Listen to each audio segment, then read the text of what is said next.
Hello, everyone, and welcome to the mystical, magical Patreon family. I appreciate you being here, and I appreciate your support.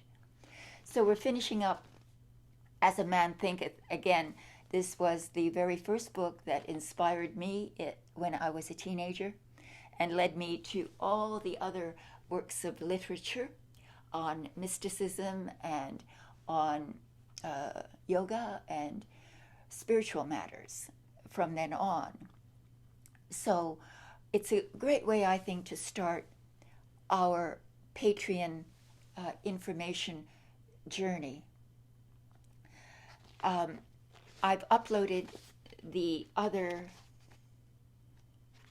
chapter, Effect of Thought on Health and Body, and the chapter, The Effect of Thought on Circumstances, which was the first one, which I published for everyone to see. So let's begin the chapter. The thought factor in achievement. All that a man achieves and all that he fails to achieve is the result of his own thoughts. Frightening thought, huh?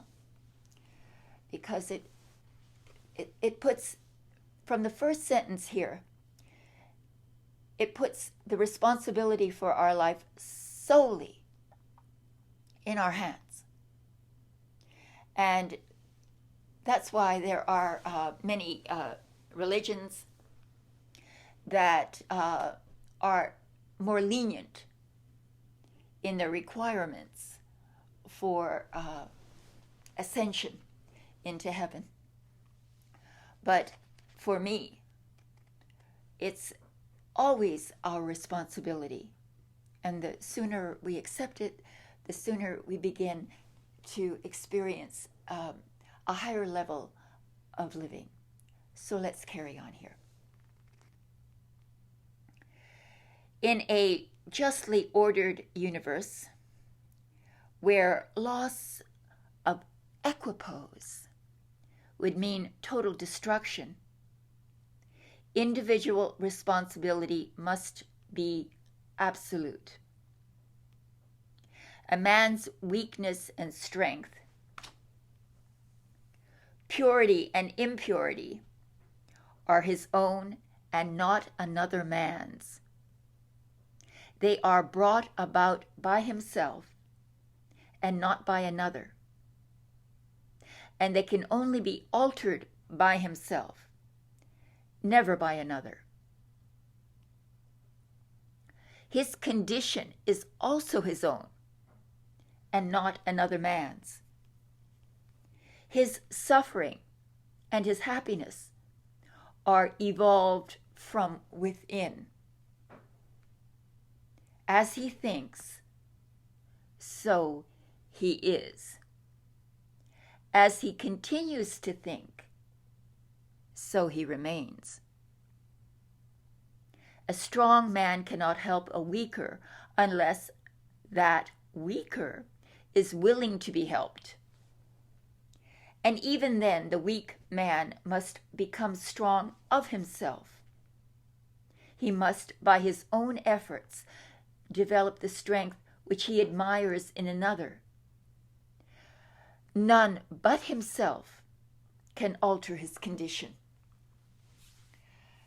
So, again, the emphasis is on effort, individual effort, and taking responsibility for one's thoughts and one's actions.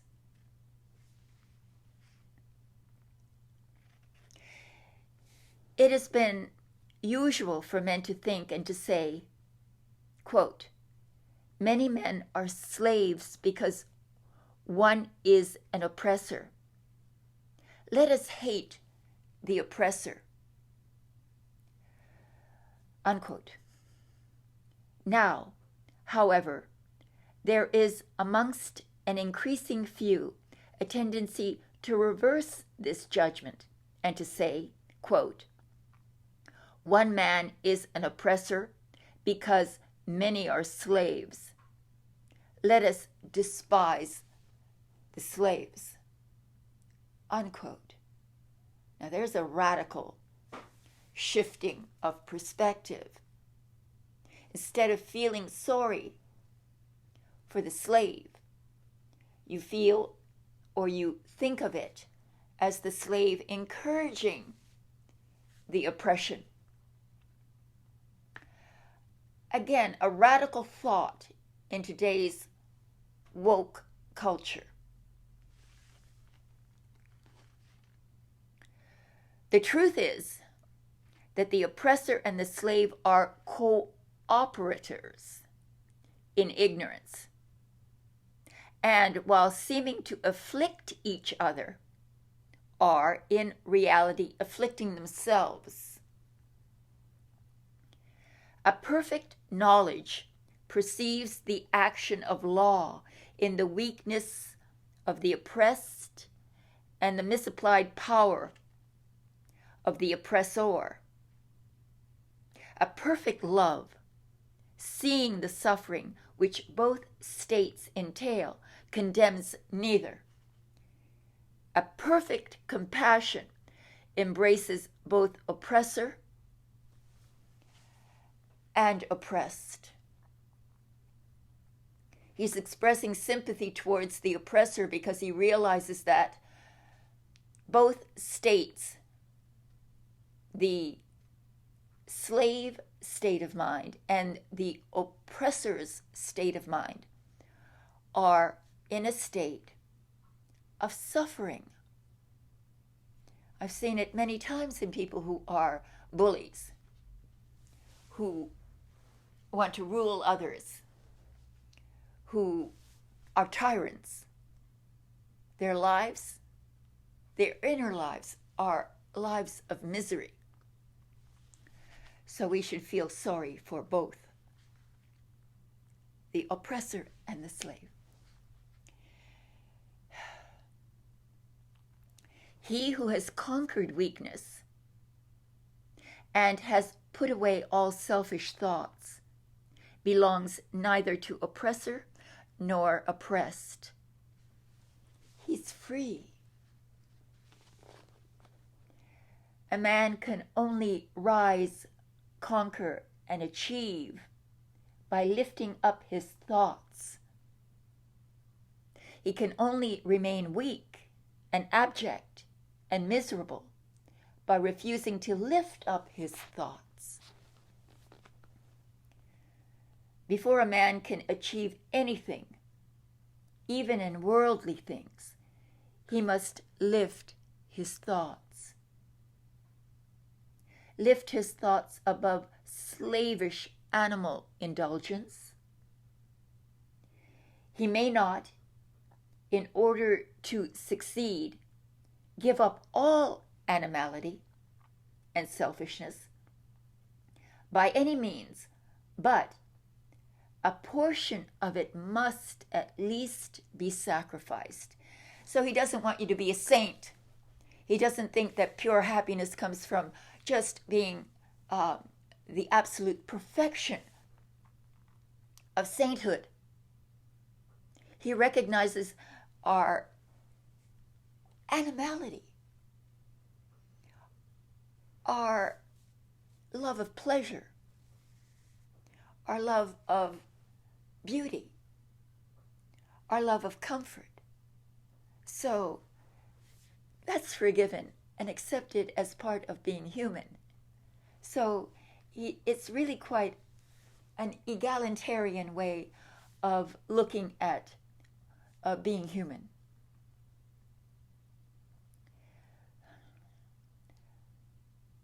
A man whose first thought is bestial indulgence could neither think clearly nor methodically. He could not find and develop his latent resources and would fail in any undertaking. Not having commenced to manly or womanly control of his thoughts, his or her thoughts, He is not in a position to control affairs and to adopt serious responsibilities. He's not fit to act independently and stand alone. He is limited only by the thoughts which he chooses. There can be no progress, no achievement without sacrifice, and a man's worldly success will be in the measure that he sacrifices his confused animal thoughts and fixes his mind on the development of his plans and the strengthening of his resolution and self-reliance. And the higher he lifts his thoughts, the more manly and womanly, upright and righteous he or she becomes. The greater will be his or her success. The more blessed and enduring will be his or her achievements. I just want you to know that I'm certainly including women in this discussion. Primarily, in fact. Intellectual achievements are the result of thought consecrated to the search for knowledge, or for the beautiful and the true in life and in nature. Such achievements may be sometimes connected with vanity and ambition, but they are not the outcome of those characteristics. They are the natural outgrowth of long and arduous effort and of pure, unselfish thoughts. Spiritual achievements are the consumption of holy aspirations. That's beautiful. So beautiful. Spiritual achievements are the consummation of holy aspirations.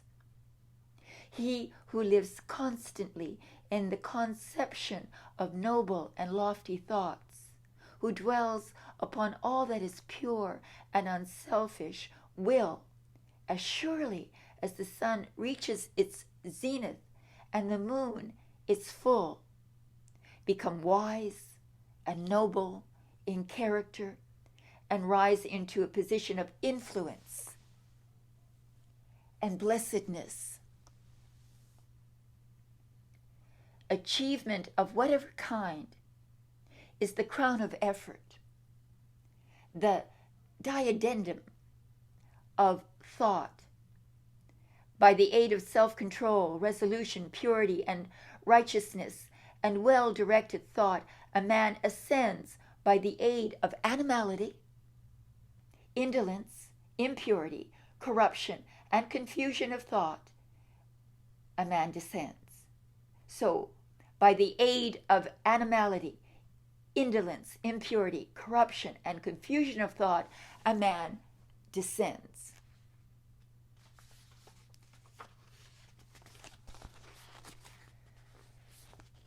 Your consciousness may be uncongenial, but they shall not long remain so, if you but perceive an ideal and strive to reach it. You cannot travel within and stand still without on the outside. Here is a youth hard pressed by poverty and labor, confined long hours in an unhealthy workshop, unschooled and lacking of all arts of refinement. But he dreams of better things. He thinks of intelligence, of refinement, of grace and beauty.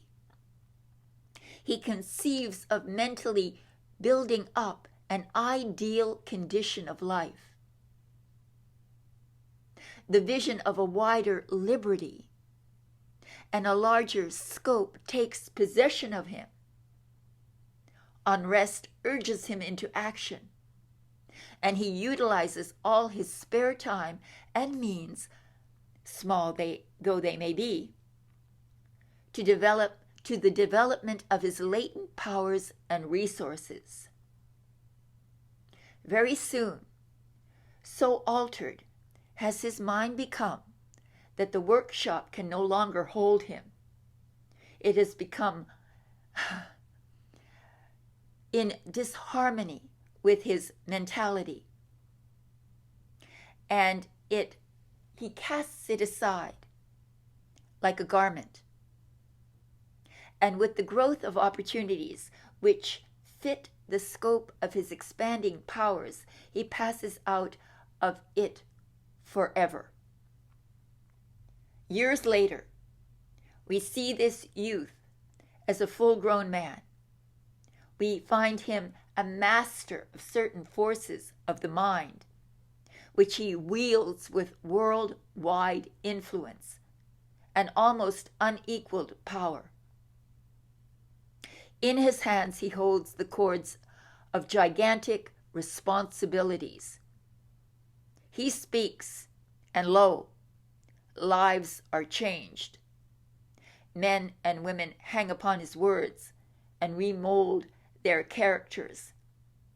And sun-like, he becomes the fixed and luminous center around which innumerable destinies revolve. He has realized the vision of his youth. He has become one with his ideals. And you too, youthful reader, we realize the vision, not the idle wish of your heart.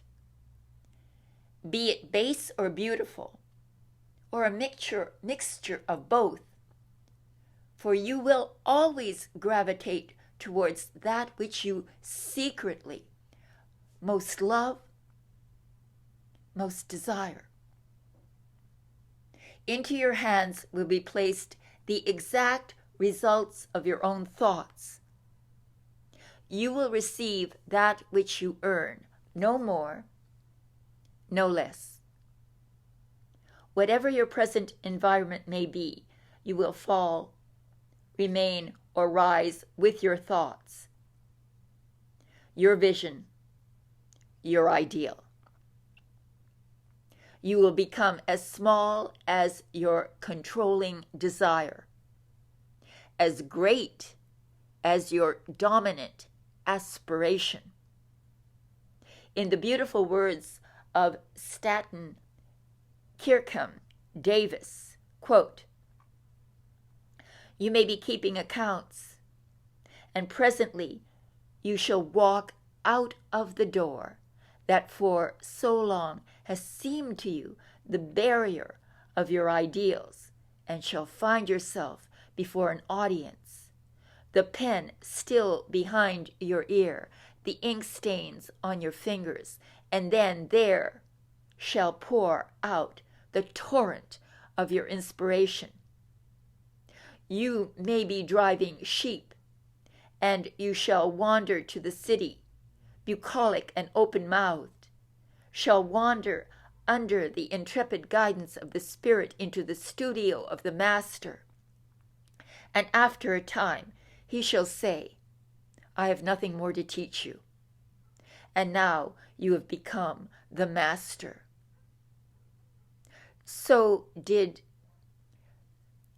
Whoso did recently dream of great things while driving sheep, you shall lay down the saw and the plane to take upon yourself the regeneration of the world. The thoughtless, the ignorant, and the indolent, seeing only the apparent effects of things and not the things themselves, talk of luck, fortune, and chance. Seeing a man grow rich, they say, 'How lucky he is.' Observing another become intellectual, they exclaim, 'How highly favored he is.' And noting the saintly character and wide influence of another, they remark, 'How chance aids him at every turn.' They do not see the trials and failures and struggles these men have voluntarily encountered in order to gain their experience, have knowledge of the sacrifices they have exercised, and they might overcome the apparently insurmountable and realize the vision of their heart. They do not know the darkness and the heartaches. They only see the light and the joy and call it luck. They do not see the long and arduous journey, but only behold the pleasant goal and call it good fortune. Do not understand the process, but only perceive the results and call it chance. In all human affairs, there are efforts and there are results. And the strength of the effort is the measure of the result. Chance is not gifts, powers, material, intellectual, and spiritual possession are the fruits of effort. They are thoughts completed, objects accomplished, visions realized. The vision that you glorify in your mind, the ideal that you enthrone in your heart, this will build your life and this will be what you become. Oh my goodness. He's saying that no matter what your station is at the moment, if you're in a job or a relationship or in some circumstance that is not your ideal, then know that it's within your grasp, your power. It is the power of your thoughts to overcome. You need to dream deep and with conviction and always soar above those animalistic urges to respond from fear or from pure appetite. We are better than that. And to become better, you simply have to believe it, think it, and then act on it. So if you have any questions, please just email me here at the Patreon, our Patreon family, and I will be more than happy to discuss it with you. So thank you very much. And let's see, the final chapter is called Visions and Ideals. Oh no, there's two more. And the last chapter is called Serenity. I remember a Seinfeld episode. Give me serenity. So, I mean, these concepts are not new to culture, but they are not easy. So, two more chapters. We're done with this. And then after this, we're going to move on to Jane Roberts and Seth. There are many, many books by this disembodied, non-corporal being. I haven't decided yet which one would be the most appropriate to begin with, but that will be for the future. And so I'm just going to say thank you, and I will see you. For those of you who watch my free tarot readings, I'll see you in those too. Thank you.